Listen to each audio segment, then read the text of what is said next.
واحدة من أقوى ماتشات الديربي في التاريخ، الأهلي والزمالك، كأس السوبر المصري 2015.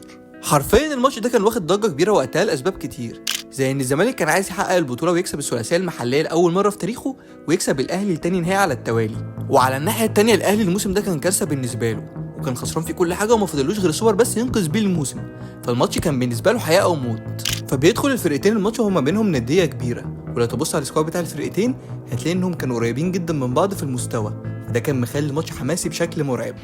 وبيبدا الديربي اللي كان باين ان الفرقتين مقلقين من بعض في الاول وما كانش فيه فرص كتير، لحد ما بتيجي اول كره خطيره للاهلي عن طريق ايفونا اللي لمد ودار وشاطها بس الشناوي صدها. بعدها على طول الزمالك رد بهجمه مرتده بيسبق فيها عمر جابر احمد فتحي وبينفرد باكرامي اللي بيشيل الكره بالعافيه وبيحرم الزمالك من الجون الاول.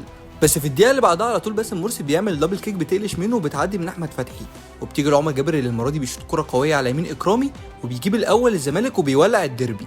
بعدها على طول الزمالك قال لك انا هعمل زي ماتش الكاس وخلص من الشوط الاول، وده لما قدر كهربا يجيب ضربه جزاء عشان يقتل بيها الماتش خالص.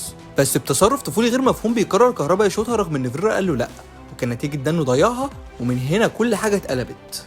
عشان بعدها رمضان صبحي بيجيب ضربه جزاء للاهلي، وبيدخل عبد الله سعيد يجيبها، وبيخلص معاه الشوط الاول 1-1، وكله كان مستني ايه اللي هيحصل في الشوط الثاني.